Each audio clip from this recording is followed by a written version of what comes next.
Hello, welcome to Sumo biology online classes.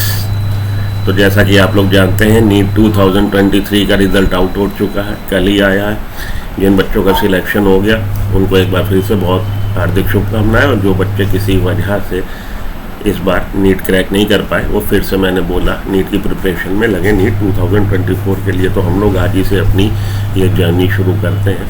देखिए, इस बार मैं जो आपको लेक्चर दूंगा लाइन आपको एनसीईआरटी की एक्सप्लेन करूँगा लाइन बाय लाइन। तो ये जो लेक्चर्स हैं बेसिकली ये आपके कहिए कि भाई फ्रेशर के लिए हैं, क्योंकि रिपीटर का एक बन चुका होता पैटर्न्स, और रिपीटर के पास इतना टाइम नहीं है कि वो लाइन टू लाइन लेक्चर को फॉलो करे। लेकिन फिर भी वो रिपीटर जिनको लग रहा है कि भाई लाइन टू लाइन फॉलो करने से हमारा कुछ भला होगा, वो लेक्चर में बने रहें। और जिन रिपीटर्स को ज़रूरत नहीं है, वो लग रहा कि नहीं है तो सब हमें आता है, मुझे थोड़ा कंसाइज टाइप का चाहिए या मैं टॉपिक वाइज पढ़ूंगा, तो मैं बीच में कोशिश ऐसी भी करूंगा कि पीपीटी से पढ़ाऊं और उसमें आपको पिन पॉइंट उन्हीं पॉइंट्स को हाईलाइट करूं जिन पॉइंट से आपको क्वेश्चन मिलने की पूरी उम्मीद रहती है। लेकिन इस सीरीज़ में मैं पढ़ाऊंगा आपको लाइन बाय लाइन एनसीईआरटी को।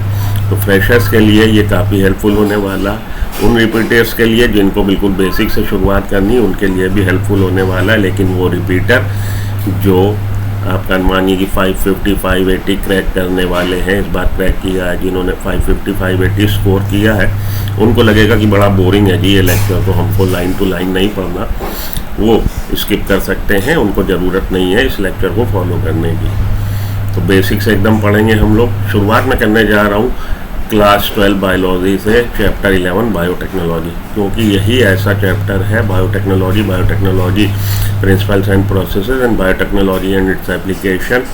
ये कुछ ऐसे कोई आप लोग के चैप्टर हैं जो थोड़े से आप लोग को हार्ड लगते हैं, टफ लगते हैं। तो शुरुआत इनसे करूँगा ताकि बीच में एक बार फिर से उसको रिवाइज करने का हम लोग को मौका मिले और नीट 2024 से पहले कम से कम इसके 2-3 लेक्चर हो जाएं। तो चलिए चालू करते हैं बायोटेक्नोलॉजी प्रिंसिपल्स एंड प्रोसेसेस। ठीक है जी। इस चैप्टर में आपके 3 टॉपिक हैं: principles of biotechnology, tools of rDNA recombinant DNA technology and process of recombinant DNA technology. तो प्रिंसिपल्स, टूल्स एंड प्रोसेसेस, ठीक है, इसकी हम लोग को बात करनी है। तो सबसे पहले बायोटेक्नोलॉजी को डिफाइन किया जाए, समझा जाए बायोटेक्नोलॉजी है क्या। बायोटेक्नोलॉजी ये जो बना है टर्म कह लीजिए, इसमें 2 चीज़ें हैं, बायोलॉजी और टेक्नोलॉजी।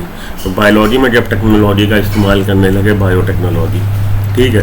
अब बायोटेक्नोलॉजी है क्या। बायोटेक्नोलॉजी डील्स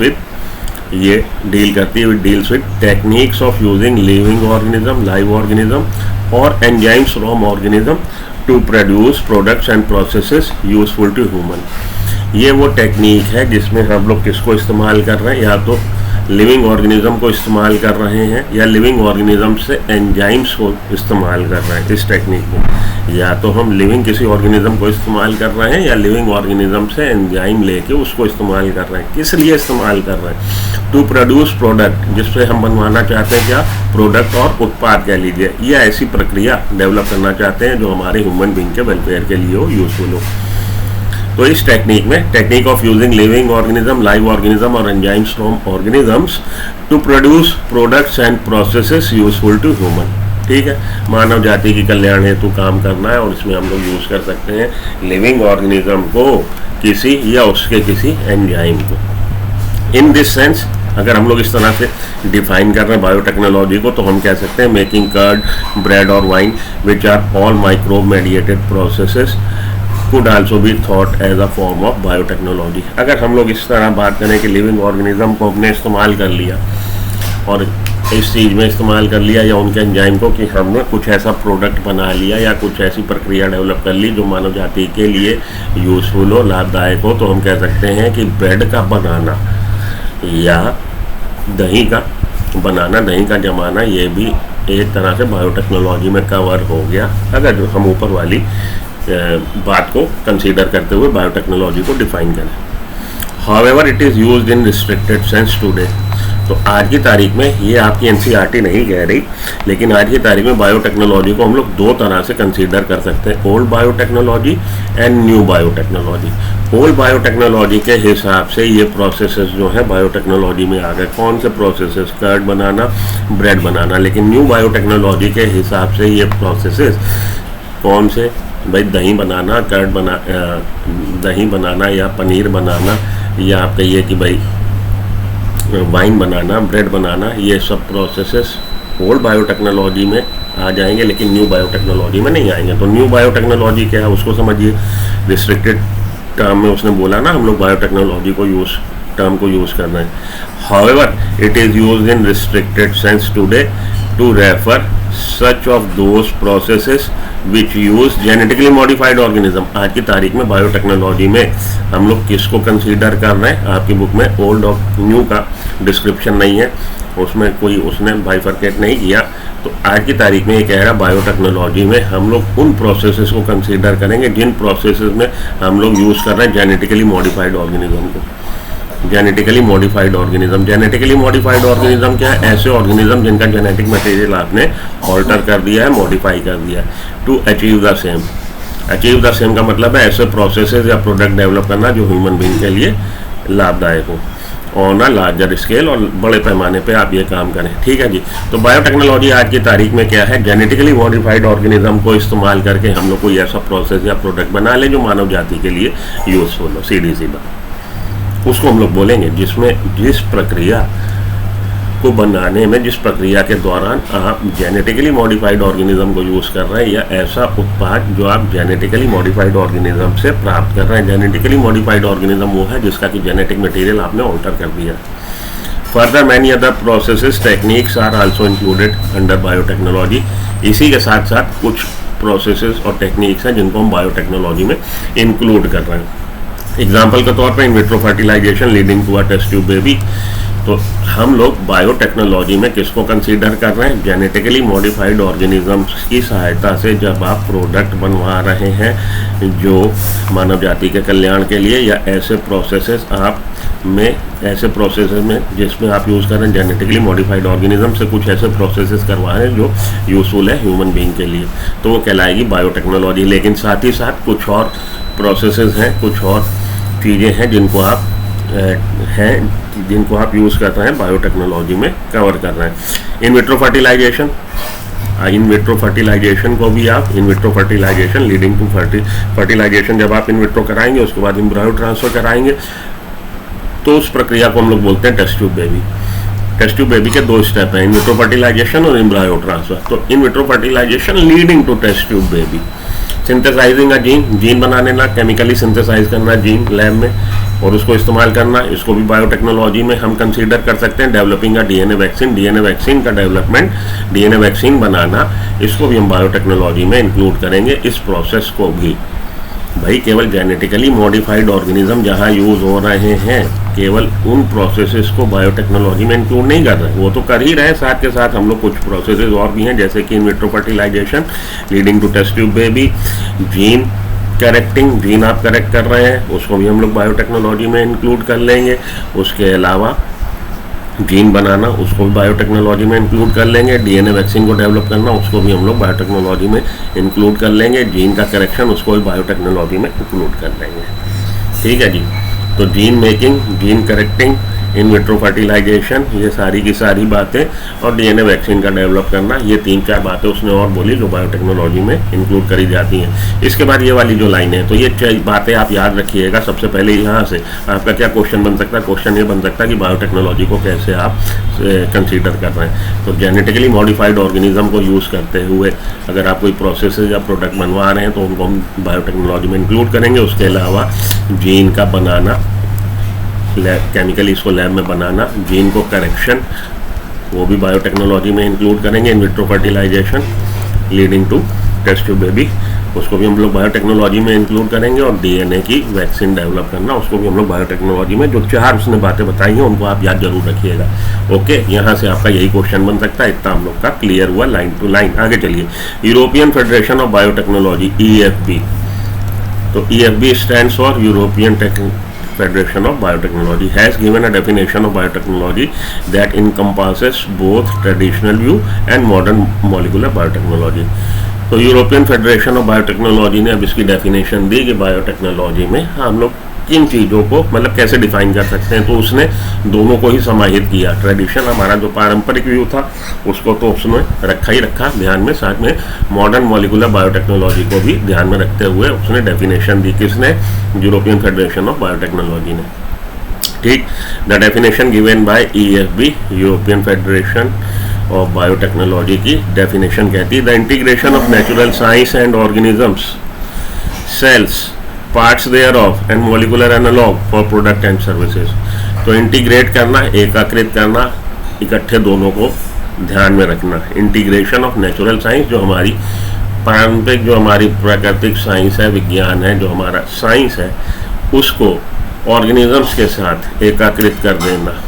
दोनों को ध्यान में, दोनों के कॉम्बिनेशन से दोनों को यूज़ करते हुए, दोनों का दोहन करते हुए। The integration of natural science, प्राकृतिक जो आपकी विद्या है, जो प्राकृतिक आपका साइंस है, विज्ञान है, साथ के साथ organisms, organism as a whole, या ऑर्गेनिज्म क्या है? मल्टी सेलुलर ऑर्गेनिज्म है, या उसकी सेल्स, या उसका कोई पार्ट, या उसका कोई मॉलिक्यूल। किस चीज़ के लिए इनका इंटीग्रेशन?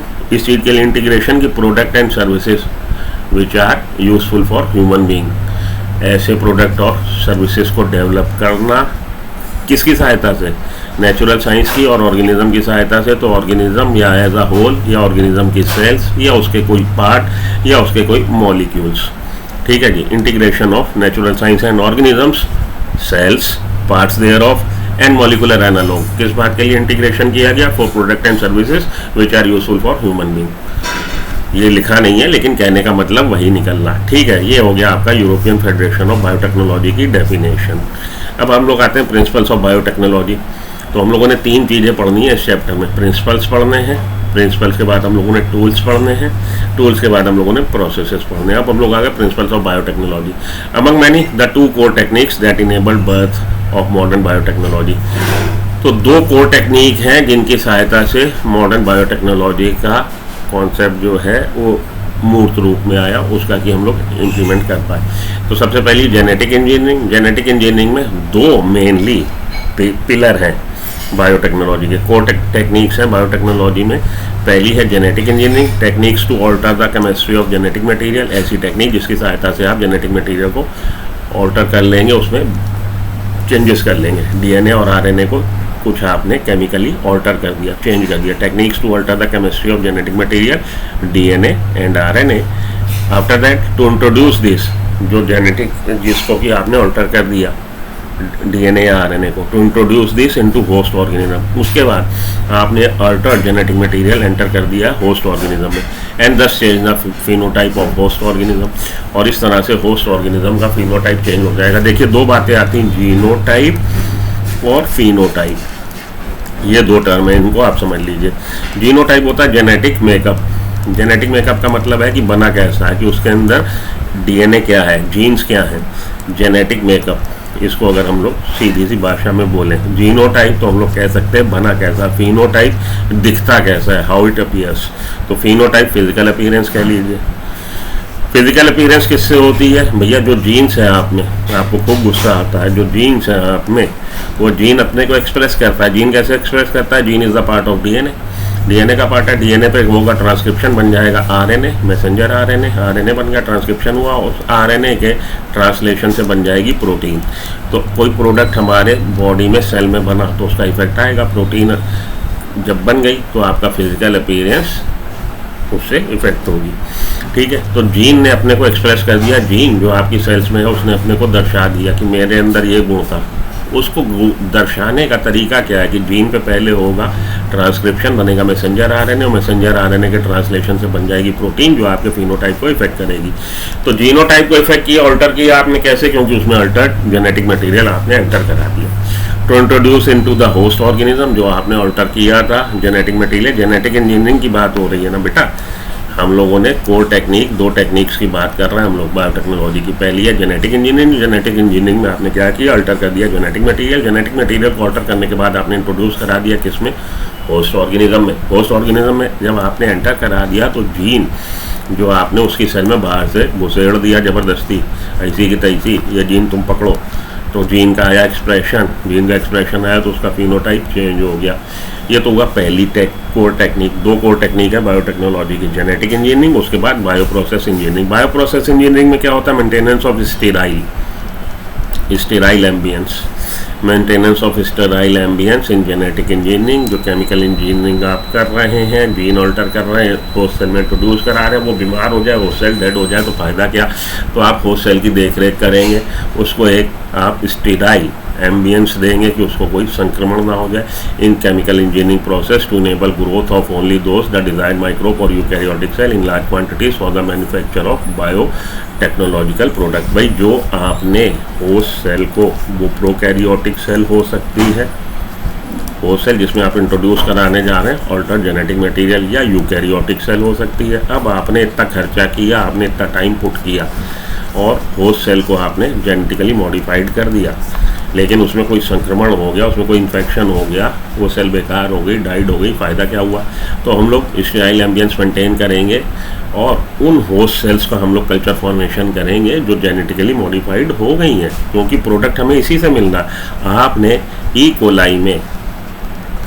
कोलाई में इंट्रोड्यूस करवा दिया है कौन सा जीन? Human gene. ऐसा ह्यूमन जीन जिसके की एक्सप्रेशन से बन जाएगा इंसुलिन। इंसुलिन क्यों बनवाना चाहते हैं? डायबिटिक पेशेंट को ट्रीट करने के लिए। डायबिटीज़ खूब हो रही है, आप उसको इंसुलिन के इंजेक्शन लगवाना चाहते हैं। तो कोई ह्यूमन बीइंग, आप किसी भी ह्यूमन बीइंग से, सतीश से ये नहीं कह सकते कि बेटा मुझे अपनी बॉडी से इंसुलिन निकाल लेने दो, क्योंकि मुझे ट्रीट करना है किसको? जय को। तो सतीश की बॉडी से इंसुलिन सतीश क्यों अलाउ करेगा? सतीश अलाउ नहीं करेगा। और जय जैसे करोड़ों हैं डायबिटिक पेशेंट यहाँ पे जिनको आपको ट्रीट करना है। तो आप क्या करवाएंगे? आप किसी तरह से ह्यूमन जीन ऐसा केमिकली बनाएंगे लैब में जिसके की एक्सप्रेशन से बन जाए ह्यूमन इंसुलिन। वो जीन आप इंट्रोड्यूस करा देंगे इकोलाई सेल में, और उन इकोलाई सेल का बायो रिएक्टर में आप करेंगे कल्चर फॉर्मेशन, और उन इकोलाई सेल से आप लेंगे ह्यूमन इंसुलिन। तो जब ये आप कल्चर फॉर्मेशन कर रहे हैं, आप किस बेटे को पालते हैं या किसको आप पालते हैं घर में, जो आपका पेट है भाई, जिससे आपको लगाव हो या जो आपको कुछ ना कुछ बेनिफिट इन रिटर्न दे, आप ऐसी सेल्स बनवाना, आप ऐसी सेल्स का कल्चर फॉर्मेशन नहीं करवाएंगे जो जेनेटिकली मॉडिफाइड नहीं है। दूसरे शब्दों में हम बोले, ऐसी इकोलाई सेल का आप कल्चर फॉर्मेशन नहीं करेंगे जिनमें, क्योंकि आप ह्यूमन इंसुलिन लेना चाहते हैं जिनमें ह्यूमन इंसुलिन वाला जीन नहीं है। आप ऐसी इकोलाई सेल का कल्चर फॉर्मेशन करना चाहेंगे जो आपको ह्यूमन इंसुलिन दे, तो वही देंगी जो कि जेनेटिकली मॉडिफाइड है। ठीक है, तो यहाँ पे यही बोला गया है। आइए फिर से समझिए, maintenance of sterile ambience in chemical engineering process. जो आपने केमिकली इंजीनियरिंग किया कि आपने पहले अल्टर किया डीएनए और आरएनए, तो आपने इंट्रोड्यूस कर दिया होस्ट सेल में, तो इस दौरान आप जैसे खुदा न खास्ता किसी का, आप लोगों में से किसी का कोई मित्र या कोई रिलेटिव अगर किसी इलाज के लिए, किसी बीमारी के इलाज के लिए हॉस्पिटल में है, तो वहाँ पे कैसा माहौल होता है? भैया आपसे कहा जाता है ना कि आप एप्रन पहन के अपने तीमार उससे मिले मरीज से, कि उसको इन्फेक्शन ना हो जाए। तो यहाँ पे भी यही है, maintenance of sterile ambience in chemical engineering process. जो केमिकल इंजीनियरिंग प्रोसेसेस है उसमें हम लोग स्टेराइल एम्बियंस को मेंटेन करेंगे जिससे कि उसको कोई सेल को इन्फेक्शन ना हो जाए। To enable growth of only, बाद में आप ग्रोथ किसकी करवाएंगे? Enable growth of only the design microbe. Design microbe वो है जो जेनेटिकली मॉडिफाइड हो गया। डिजाइन माइक्रोब्स आते हैं प्रोकैरियोटिक सेल या eukaryotic cell in large quantities for manufacture of biotechnological product. वो जो प्रोडक्ट लेने जा रहे हैं बायोलॉजिकल प्रोडक्ट, उन प्रोडक्ट की मैन्युफैक्चरिंग तभी होगी जब आप हमारी जेनेटिकली मॉडिफाइड सेल का कल्चर फॉर्मेशन करेंगे। तो आप क्या लेना चाहते हैं प्रोडक्ट? एंटीबायोटिक लेना चाहते हैं, वैक्सीन लेना चाहते हैं, एंजाइम्स लेना चाहते हैं। ठीक, okay. Late us now understand the conceptual development of principles of genetic engineering. अब हम लोगों ने बात कर ली, दो कोर टेक्निक है, जेनेटिक इंजीनियरिंग और बायो प्रोसेस इंजीनियरिंग। अब हम लोग बात करने जा रहे हैं कि जेनेटिक इंजीनियरिंग के प्रिंसिपल का कॉन्सेप्चुअल, ये कॉन्सेप्ट कहाँ से डेवलप हुआ कि हम लोग को जेनेटिक इंजीनियरिंग करनी चाहिए। जेनेटिक इंजीनियरिंग का कॉन्सेप्ट कहाँ से आया, किसको ये बैठे बैठे ख्याल आया कि कौन था न्यूटन जिसके सर पे हम वो गिरा कहिए एप्पल। भाई ये कॉन्सेप्ट क्यों डेवलप हुआ, हमको जेनेटिक इंजीनियरिंग की ज़रूरत क्यों आन पड़ गई? और ये कॉन्सेप्ट कैसे डेवलप हुआ? You probably appreciate the advantage of sexual reproduction over A sexual reproduction. Sexual reproduction लाभप्रद है ए सेक्सुअल रिप्रोडक्शन की तुलना में। क्यों? क्योंकि सेक्सुअल रिप्रोडक्शन में आप जानते हैं सेक्सुअल रिप्रोडक्शन में कैसा होता है, गैमीट फॉर्मेशन और गैमीट फ्यूजन। गैमीट फ्यूजन हो रहा है जब, और उससे पहले गैमीट फॉर्मेशन हो रहा मियोसिस डिवीजन से होता है। मियोसिस डिवीजन में रिकॉम्बिनेंट मतलब पुनः संयोजन बनते हैं जेनेटिक मटेरियल का, क्योंकि मियोसिस में आपका क्या होगा, मियोसिस में आपका क्रॉसिंग ओवर भी होगा। जब मियोसिस होता है क्रॉसिंग ओवर में नए कॉम्बिनेशन बनते हैं, वेरिएशन आते हैं। तो सेक्सुअल रिप्रोडक्शन से, क्योंकि गैमीट दो अलग अलग ऑर्गेनिजम्स के यूनाइट होने जा रहे हैं, उसमें क्या होता है, उसमें बनते हैं रिकॉम्बिनेंट या कहिए कि वेरिएशन आते हैं। तो सेक्सुअल रिप्रोडक्शन फ़ायदेमंद है सेक्सुअल रिप्रोडक्शन की तुलना में, क्योंकि यहाँ पे बाई पेरेंटल है, दो पेरेंट्स हैं, उनके गैमीट के फ्यूज़न से, और गैमीट में बनने के समय होता है मियोसिस, तो उससे आपके रिकॉम्बिनेंट बन सकते हैं। और जब दो अलग अलग ऑर्गेनिजम्स का जेनेटिक मटेरियल का फ्यूज़न होता है तो वेरिएशन आते हैं। The former provides opportunities for variation and formulation of unique combination of genetic setup. इस सेक्सुअल रिप्रोडक्शन के दौरान, जैसे कि मैंने आपको एक्सप्लेन किया, मियोसिस प्रक्रिया के दौरान और सेक्सुअल रिप्रोडक्शन में दो अलग अलग ऑर्गेनिज्म के गैमीट फ्यूजन के दौरान वेरिएशन बनने के, नए कॉम्बिनेशन बनने के चांस होते हैं। सम of which may be beneficial to the organism as well as population. अब ये जो वेरिएशन आए जरूरी नहीं हमेशा बेनिफिशियल हो, ये डेट्रीमेंटल भी हो सकते हैं, नुकसानदायक भी हो सकते हैं। तो बेनिफिशियल और जो हैं उनको नेचर सिलेक्ट करती है और धीरे से आपका स्पेसिएशन होता है, मतलब इवोल्यूशन होता है। तो बेनिफिशियल और जो हैं ऑर्गेनिज्म और पॉपुलेशन के लिए वो समाहित होते चले जाते हैं और पॉपुलेशन मॉडिफाई होती चली जाती। ए sexual reproduction preserves the genetic information. A sexual reproduction में ये सब होता नहीं, तो बेसिकली वो क्लोन बनते हैं। तो एक तरह से हम बोले दूसरे शब्दों में तो जेनेटिक इन्फॉर्मेशन की फोटोकॉपी ही आगे कैरी होती चली जाती है। तो दूसरे शब्दों में प्रिजर्वेशन हो गया जेनेटिक इन्फॉर्मेशन का। While sexual reproduction permits variation. तो जेनेटिक इन्फॉर्मेशन का प्रिजर्वेशन कौन अलाउ करता है, या कहिए कि उसमें वेरिएशन ना आए, ये चीज़ कौन एक तरह से फॉर्मुलेट करता है? Asexual reproduction. Asexual reproduction में जेनेटिक रिकॉम्बिनेशन नहीं होता, तो प्रिजर्वेशन ऑफ जेनेटिक इन्फॉर्मेशन होता है। While sexual reproduction permits variation. Sexual reproduction से वेरिएशन आते हैं। Traditional hybridization procedures use in plant and animal breeding very often lead to inclusion and multiplication of undesirable genes. अब हम लोग जब पढ़ेंगे strategies for enhancement in food industry, तो उसमें हम लोग देखेंगे कि हाइब्रिडाइजेशन प्रोसेस को देखेंगे। हाइब्रिडाइजेशन प्रोसेस में आपने दो प्लांट चुन लिए जिसमें आपके डिजायर्ड कैरेक्टर है।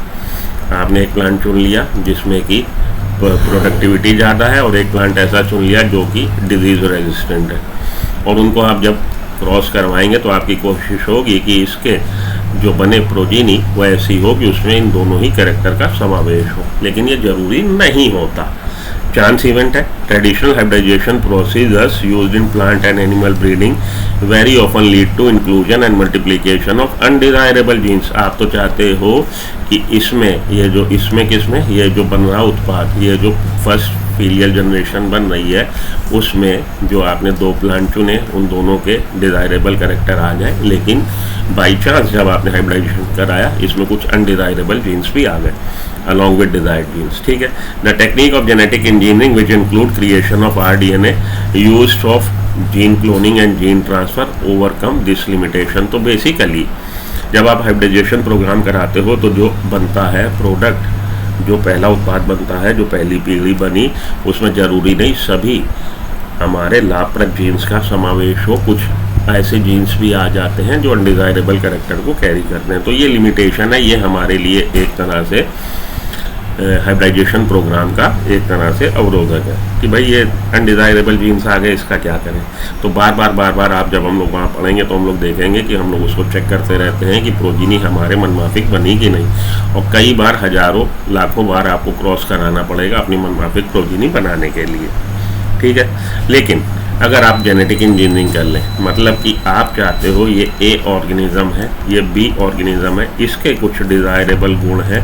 पिछली बार मैंने प्लांट का एग्जांपल दिया था, इस बार मैं आपको किसी एनिमल का एग्जांपल दे दूँ। मानिए ये ऐसी काऊ है जिसमें हाई मिल्क यील्ड है। ठीक है जी, ये आपका ऐसा बुल है जो कि बहुत रोबस्ट है। रोबस्ट होने की वजह से उसमें डिजीज़ विजीज़ नहीं होती। तो हम चाहते हैं इनके जो बच्चा पैदा हो वो कैसा पैदा हो कि वो ऐसी कोई गाय बन जाए जो हाई मिल्क यील्ड तो दे, साथ में हाईली न्यूट्रिशियस भी हो, फैट कंटेंट अच्छा हो, प्रोटीन कंटेंट अच्छा हो, साथ में वो रोबस्ट भी हो। तो आप इन दोनों को क्रॉस कराएंगे और ऐसी आप संतान प्राप्ति चाहेंगे जिसमें ये दोनों गुण हो। लेकिन ज़रूरी नहीं ऐसा हो जाए। अब आपके पास कोई ऐसी टेक्निक हो कि आप उस जीन को, ये जो ए ऑर्गेनिज्म है इसके जीन को आप आइसोलेट करें, वो gene which is responsible for producing high milk quantity, और इधर आपने ये जो बी है इसका आप लोग जीन निकाल लें, ऐसा जीन जिसकी वजह से इसमें डिजीज़ रेजिस्टेंस क्वालिटी है, और उन दोनों को आप इंट्रोड्यूस कर दें अपने कहिए कि एम्ब्रायो जो बन रहा है उसमें आप इंट्रोड्यूस कर दें, ताकि जब ये एम्ब्रायो ऑर्गेनिज्म में डेवलप हो तो उसमें ये दोनों क्वालिटी हो। अगर ऐसा हो जाए, बहुत पॉसिबल है। तो यही चीज़ है कि कहा गया traditional hybridization process use in plant and animal breeding. Plant breeding का एग्जांपल ले लीजिए, एनिमल ब्रीडिंग का very often lead to inclusion and multiplication of undesired genes, undesirable genes. ठीक है, with the desired genes, desired genes के साथ undesired gene भी आ रहे हैं। The technique of genetic engineering की जो टेक्निक है विच इंक्लूड, जिसमें किया जा रहा है इंक्लूड किसको, क्रिएशन ऑफ RDNA।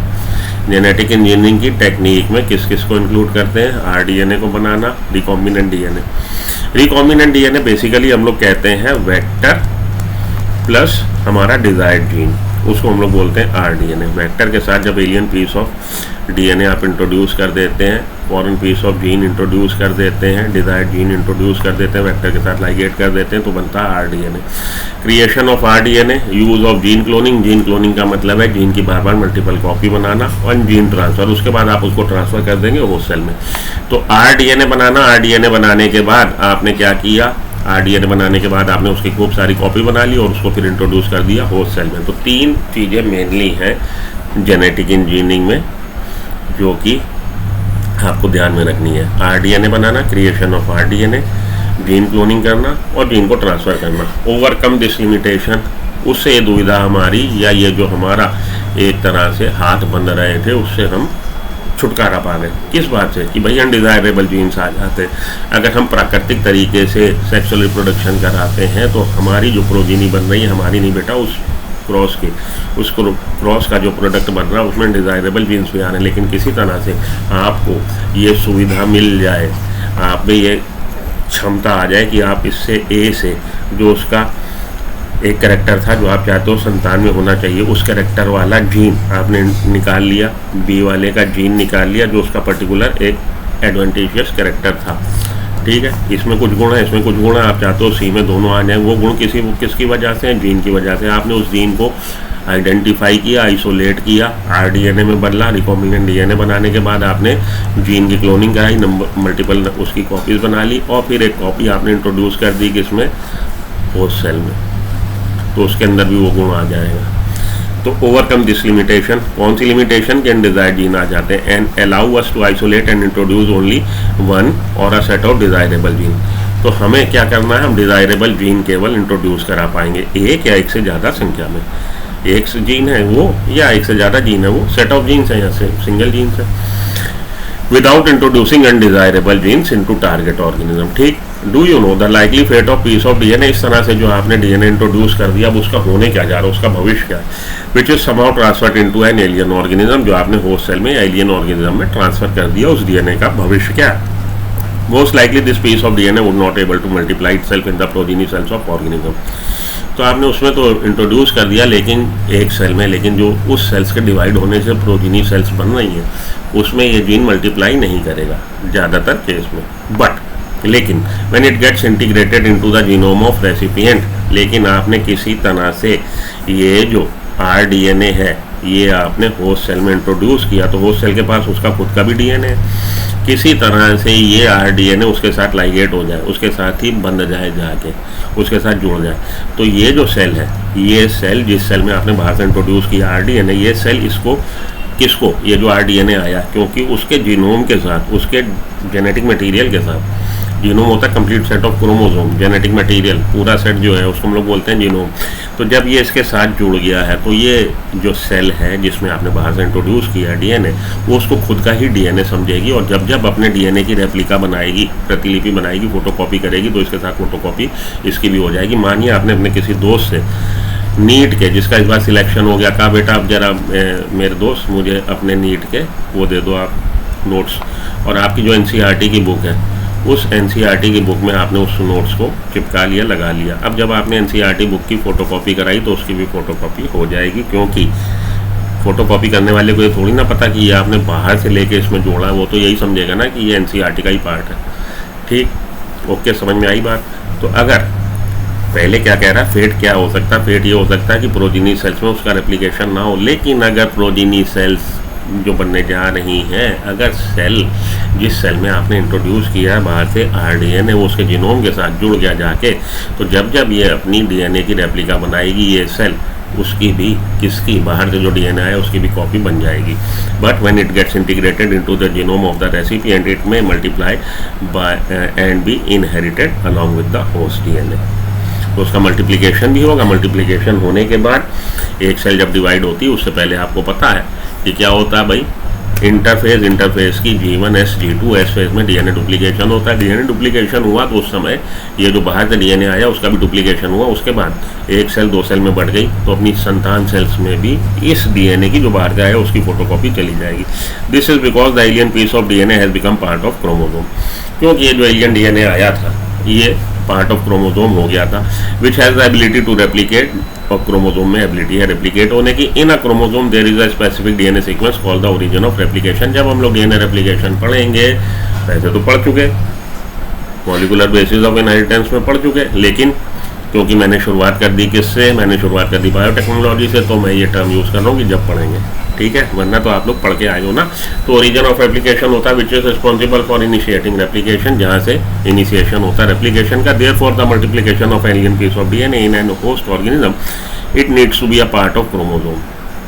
अगर एलियन पीस ऑफ डीएनए का मल्टीप्लिकेशन होना है तो ये एक शर्त है कि ये एलियन पीस ऑफ डीएनए जो बाहर से आया है उसको क्रोमोसोम का पार्ट होना पड़ेगा, जिसमें कि स्पेसिफिक सीक्वेंस होती है जिसको कि हम लोग बोलते हैं ORI site, origin of replication site. This an alien piece of DNA is linked with the origin of replication so that this alien piece of DNA can replicate and multiply itself in the host organism. तो अगर आपने बाहर से introduce किया है alien piece of DNA, आप इस तरह से इंट्रोड्यूस करिए कि वो जाके कहाँ जुड़ जाए, वो जाके ओरिजिन ऑफ रेप्लिकेशन के आसपास कहीं जुड़ जाए, ताकि जब जब ये सेल अपने डीएनए का रेप्लिकेशन करे तो एलियन पीस ऑफ डीएनए का भी रेप्लिकेशन साथ के साथ हो जाए। Thus an alien piece is linked with the origin of replication so that this alien piece of DNA can replicate and multiply itself in the host organism. This can also be called as cloning. इसको हम लोग gene cloning कह सकते हैं। Cloning का मतलब है अपनी कॉपी बनाना, और making multiple identical copies of DNA.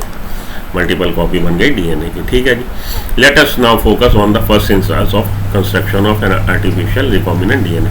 अब हम लोग बात करें कि सबसे पहले आर्टिफिशियल कृत्रिम रूप से आरडीएनए रिकॉम्बिनेंट डीएनए किसने बनाया। The construction of first recombinant DNA emerge from the possibility of linking a gene encoding antibiotic resistance with a native plasmid of Salmonella typhimurium.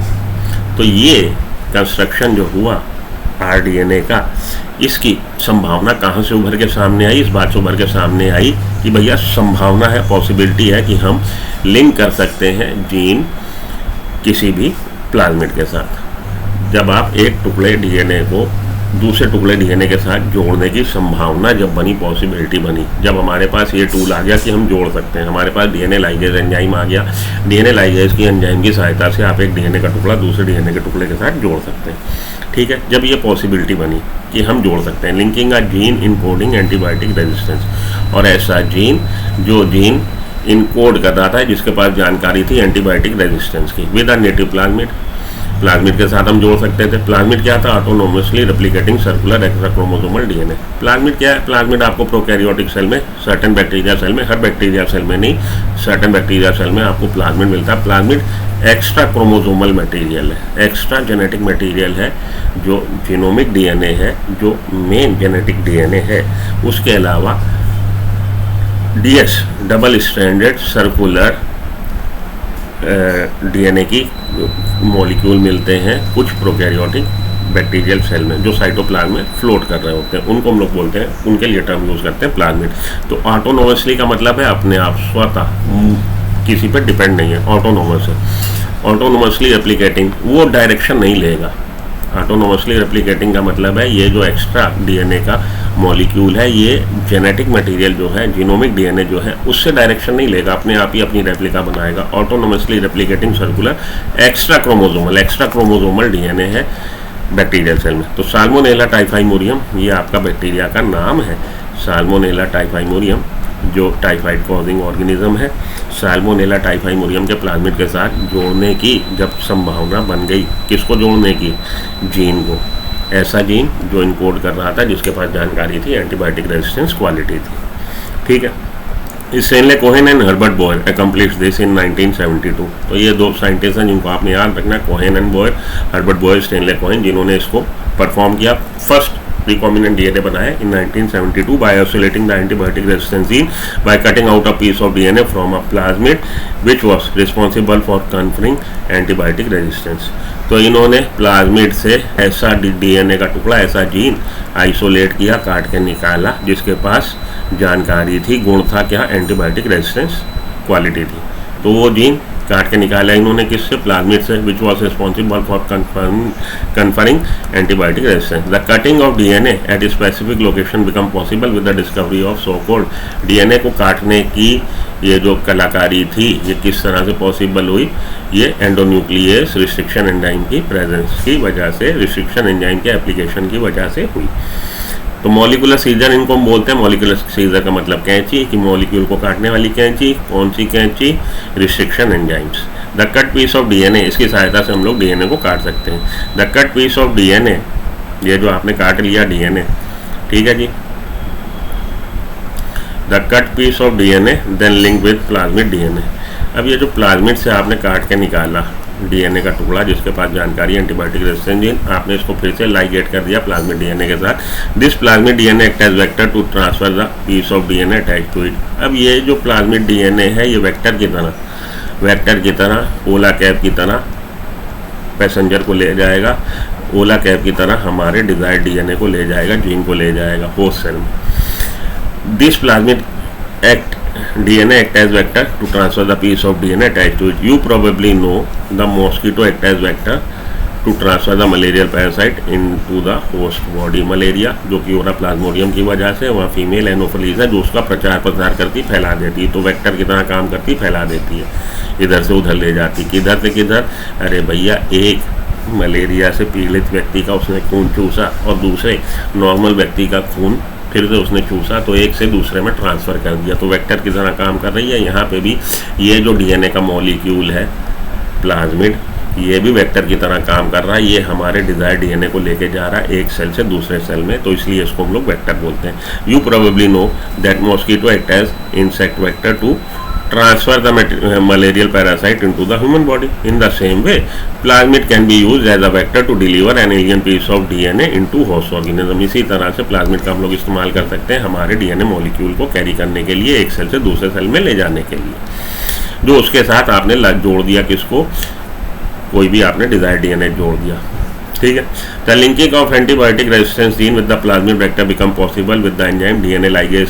तो रिस्ट्रिक्शन एंजाइम की सहायता से आप डीएनए में cut लगा सकते हैं, डीएनए का टुकड़ा काट सकते हो, और डीएनए लाइगेज की सहायता से ग्लू, फेविकोल चिपका ले सैया, तो चिपका सकते हो आप डीएनए लाइगेज की सहायता से। Which acts on cut DNA molecule and joints their at ends. तो आपने पहले रिस्ट्रिक्शन एंडोन्यूक्लियस की सहायता से एक प्लाज्मिड से टुकड़ा काट के निकाल लिया जीन, और फिर दूसरे प्लाज्मिड में जोड़ दिया। This makes a new combination of circular autonomously replicating DNA, ठीक है। तो जब आपने इससे जोड़ दिया, आरडीएनए कहलाएगा। Created in vitro and is known as recombinant DNA. In vitro का मतलब लैब में बनाया गया, और आरडीएनए कहलाएगा जब वेक्टर के साथ आपने जोड़ दिया अपना alien piece of DNA, desired DNA, तब वो कहलाएगा rDNA. When this DNA is transferred into E coli, अब आपने इसको इकोलाई में ट्रांसफर कर दिया। अब bacteria closely related to Salmonella, जो कि साल्मोनेला से काफ़ी मिलता जुलता है, क्लोजली रिलेटेड है। It could replicate using the new host DNA polymerase enzyme. तो वहाँ पे ये जो आरडीएनए गया है, बेसिकली ये वहाँ पे, क्योंकि साल्मोनेला और इकोलाई आपस में काफ़ी मिलते जुलते हैं, तो साल्मोनेला में जब आपने इंट्रोड्यूस कर दिया है साल्मोनेला का आपने इंट्रोड्यूस कर दिया है जीन इकोलाई में, तो वहाँ पे वो रेप्लिकेट कर जाएगा इकोलाई के डीएनए पॉलीमरेज को इस्तेमाल करते हुए। It could replicate using the new host DNA polymerase enzyme and make multiple copies. The ability to multiply copies of antibiotic resistance gene E coli was called cloning. Multiple copy बनाना, उसके लिए हम लोग term use कर सकते हैं cloning, पहले भी हम लोगों ने बात करी, of antibiotic resistance gene in E coli. You can hence infer that there are 3 basic steps. तो आज की तारीख में हम कह सकते हैं कि 3 बेसिक स्टेप हैं जेनेटिकली मॉडिफाइड ऑर्गेनिज्म बनाने के। 3 basic steps in genetically modified and organism. अगर आप जेनेटिकली मॉडिफाइड करना चाहते हैं ऑर्गेनिज्म को, 3 बेसिक स्टेप हैं। सबसे पहले आइडेंटिफिकेशन ऑफ डीएनए। आप मॉडिफाई करना चाहते हैं कि ये जो इसकी आंखें इनकी तरह की हो जाएं, किसकी, मानिए, तो आपने निकाला जीन, वो जीन जिसकी वजह से इनकी आंखें ऐसी हैं जो आपको बहुत अच्छी लग रही हैं, उस जीन को इंट्रोड्यूस कर दिया इसमें, और ये इनकी आंखें भी ऐसी हो गई। ठीक है जी, नाम ही बोल रहा, कहीं पे कॉपीराइट इफेक्ट ना आ जाए, स्ट्राइक ना आ जाए। एक एग्जांपल दिया बेटा, एक एग्जांपल दिया, identify of DNA with desired gene, कि आपने जीन को आइडेंटिफाई करना है कि भैया इस जीन की वजह से क्या है कि भैया मिल्क यील्ड बहुत है, या मिल्क की आपकी क्वालिटी बहुत अच्छी है, या उसमें डिजीज़ रेजिस्टेंस है, तो उस जीन को आइसोलेट किया, सबसे पहले आइडेंटिफाई किया, फिर आइसोलेट करने के बाद आप इंट्रोड्यूस कर देंगे होस्ट सेल में, और मेंटेनेंस ऑफ इंट्रोड्यूस डीएनए। अब आपने होस्ट सेल में इंट्रोड्यूस तो कर दिया, लेकिन होस्ट सेल इसको एक्सेप्ट कर ले, रिजेक्ट ना कर दे। तो सबसे पहले आपने आइडेंटिफिकेशन किया, आइडेंटिफिकेशन के बाद इंट्रोड्यूस कर दिया है जो आपने जीन को आइडेंटिफाई किया। आइडेंटिफाई एंड आइसोलेशन कर लीजिए तो आपको ज़्यादा आसानी रहेगी, आइडेंटिफिकेशन एंड आइसोलेशन। ठीक है, अपने हाथ से लिख लो भाई, आइडेंटिफाई करने से आइसोलेट भी तो किया उससे, उसके बाद आपने इंट्रोड्यूस कर दिया identified and isolated DNA into host cell, और होस्ट सेल में फिर आपने मेंटेनेंस कर ली जिसकी कि भाई डीएनए जो इंट्रोड्यूस किया है, बाहर से दिया है आपने, मॉडिफाई किया है, होस्ट सेल उसको रिजेक्ट ना कर दे। बेसिकली यहाँ पे जो पूरा लेक्चर हमने पढ़ लिया, एक जगह आपको दिक्कत हुई होगी कि प्लाज्मिड से घाटा प्लाज्मिड में लगा दिया तो खतरा किया ही क्यों। बेटा एक चीज़ समझ लो जो आपकी एनसीईआरटी नहीं बता रही, प्लाज्मिड से जो आपने काटा वो आपने साल्मोनेला के प्लाज्मिड से काटा है जीन, ऐसा जीन जिसकी वजह से साल्मोनेला में एंटीबायोटिक रेजिस्टेंस था, और जिस प्लाज्मिड में आपने उसको अटैच किया है वो इकोलाई का था। इस चीज़ को समझो आप। तो ये वाली जो आप पढ़ोगे बार बार आप कंफ्यूज होगे कि प्लाज्मिड से काटा, प्लाज्मिड में जोड़ दिया, अरे भैया तो ये खतरा किया ही क्यों, जब काटा और जोड़ दिया तो ये किया ही क्यों। ये किया इसलिए क्योंकि जो जीन काटा है वो काटा है प्लाज्मिड साल्मोनेला के प्लाज्मिड से, साल्मोनेला टाइफाई मोरियम के, और जिसमें आपने लाइगेट किया है, जोड़ दिया, वो प्लाज्मिड है इकोलाई का। तो इकोलाई के प्लाज्मिड में जोड़ने के बाद उस प्लाज्मिड को, वो प्लाज्मिड क्या कहलाएगा, आरडीएनए। अब आप उसको इंट्रोड्यूस कर देंगे इकोलाई में फिर से। ठीक है, आई बात समझ में। तो थोड़ा सा ये जो आपकी एनसीईआरटी कुछ बातें बताती नहीं है और आपकी आईक्यू को चेक करती है, या आपके एजुकेटर को चेक करती है कि जहाँ पे दुविधा है, ये तो पढ़ तो आप भी लोग इंग्लिश को हिंदी में बता देना, कोई फायदेमंद बात थोड़ी है। ये एक तरह से पूरे लेक्चर में कुछ बातें तो मैंने एक्सप्लेन करी और कुछ बातें हिंदी इंग्लिश पढ़ रहा हूँ, हिंदी में बोल रहा हूँ, इंग्लिश, तो आपको लगेगा ये लेक्चर की क्या ज़रूरत है भाई, क्या हम लोग को इंग्लिश नहीं आती बेटा। लेकिन कुछ बातें जो आपकी एनसीईआरटी ने बताई नहीं, छुपाई हैं, उसको समझ लीजिए। तो समझ लिया होगा आपने। आइए अब मैं चलूँ पीपीटी पे तो कुछ बातें आपको और क्लियर हो जाए। तो सबसे पहले तो आपने ये याद रखना, टेक्निक्स, प्रोसेसेस किस किस को आप बायोटेक्नोलॉजी में इंक्लूड करना है। तो सबसे पहले जेनेटिकली मॉडिफाइड ऑर्गेनिज्म की सहायता से जो प्रोसेस या प्रोडक्ट बन रहा है वो बायोटेक्नोलॉजी में, प्लस ये 4 चीज़ें। तो इस वाली पीपीटी की आप वो ले लीजिए या इसको आप लिख लीजिए। तो जो आपकी बुक में एग्जांपल दे रखा है, in vitro fertilisation, synthesis of a gene, development of DNA vaccine and correcting a defective gene, ये सब होगा बायोटेक्नोलॉजी के एग्जांपल। ठीक है जी, आइए इसको जरूर रख लीजिएगा।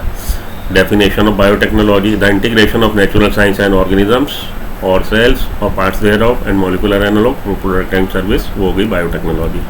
प्रिंसिपल्स में जेनेटिक इंजीनियरिंग, जेनेटिक इंजीनियरिंग में आप उसकी केमिस्ट्री को ऑल्टर कर देंगे, ऑल्टर करने के बाद आप वो सेल में इंट्रोड्यूस कर देंगे जिससे उसका फिनोटाइप चेंज हो जाएगा। बायो प्रोसेस इंजीनियरिंग में आप मेंटेनेंस करेंगे स्टेराइल एम्बियंस की, जिससे कि जो सेल्स मॉडिफाई करी हैं उनका इन्फेक्शन ना हो, और आप बेसिकली उन्हीं सेल्स का कल्चर फॉर्मेशन करेंगे जो कि जेनेटिकली मॉडिफाइड हो गई। कोर टेक्निक्स क्या है? कोर टेक्निक्स है आपकी जेनेटिक इंजीनियरिंग, साथ में बायो प्रोसेस इंजीनियरिंग। क्वेश्चन इस तरह से बन सकता है, आपका आंसर हो जाएगा ऑप्शन बी। पेज नंबर 194 पे लिखा है, इसी तरह से क्वेश्चन आते हैं। छोटी छोटी बात है, आपको एक एक लाइन पढ़नी है, मिस ना कर दीजिएगा।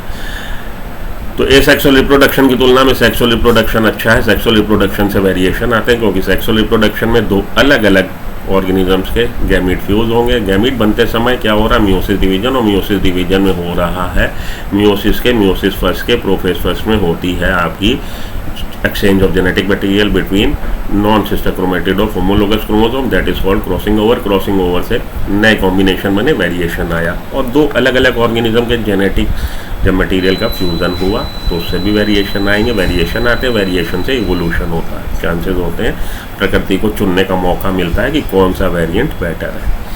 ठीक है, ट्रेडिशनल अगर हम लोग हाइब्रिडाइजेशन करते हैं तो डिज़ायरेबल जीन्स के साथ अनडिज़ायरेबल जीन्स भी आ जाते हैं। इस वजह से जेनेटिक इंजीनियरिंग का कॉन्सेप्ट डेवलप हुआ कि भाई इसमें हम लोग चुन लेंगे जो क्वालिटी या जो कैरेक्टर चाहते हैं वही जीन हम लोग इंट्रोड्यूस कराएंगे। The technique of genetic engineering, इसमें क्या क्या है? Technique of genetic engineering, alter the chemistry आप जेनेटिक मटीरियल को ऑल्टर कर देंगे, उसके बाद इंट्रोड्यूस कर देंगे होस्ट सेल में। ऑप्शन ए करेक्ट है। तो ठीक है, लाइकली फेट क्या हो सकता है? जब आप इंट्रोड्यूस करा देंगे कि उसको होस्ट सेल रिपेल कर दे, लेकिन अगर होस्ट सेल के जीनोम के साथ जाके आरडीएनए अटैच हो गया तो वो जब होस्ट सेल अपनी रेप्लिका, होस्ट सेल डिवीजन के दौरान अपनी रेप्लिका बनाने के दौरान अपने डीएनए का जब डुप्लीकेशन करेगा एस फेज में, क्योंकि और आई साइड के आसपास ही आके जुड़ गया है, तो इसका भी रेप्लिकेशन, जो बाहर से डीएनए आया उसका भी रेप्लिकेशन हो जाएगा, और उसका इनहेरिटेंस उसका आगे चला जाएगा, वो किस में? उसकी प्रोजेनी सेल्स में। ठीक है जी। Chromosome there is a specific sequence, और आई साइट होती है, हम लोग को पता ही है। देखिए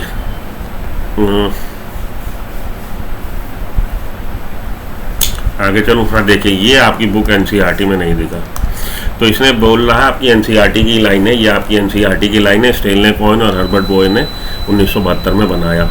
एंटीबायोटिक रेजिस्टेंस जीन कट किया, पीस ऑफ डीएनए, और उसको जोड़ दिया प्लाज्मिड से ही, प्लाज्मिड से काटा, प्लाज्मिड से जोड़ दिया। तो ये वाली लाइनें देखो आप, साफ साफ लिखा है, the first rDNA was constructed by Stanley Cohen Herbert Boyer, they cut the piece of DNA from a plasmid carrying antibiotic resistance gene in the bacteria Salmonella typhi मोरियम।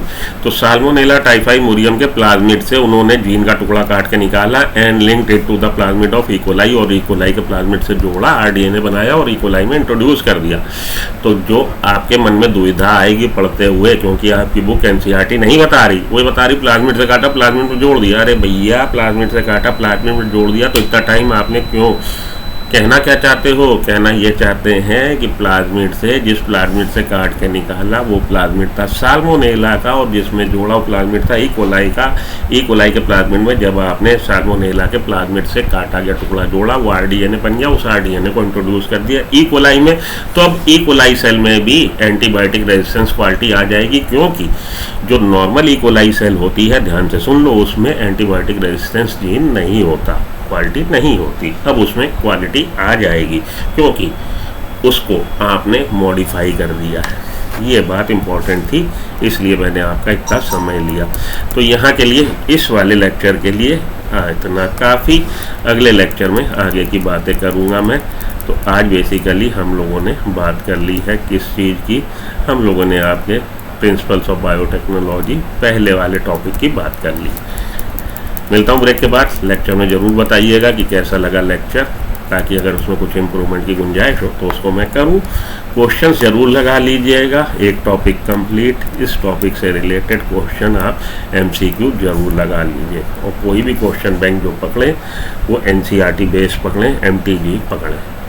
मिलता हूँ ब्रेक के बाद। Good luck, goodbye, have a nice day. आज के लिए इतना काफ़ी। Thank you.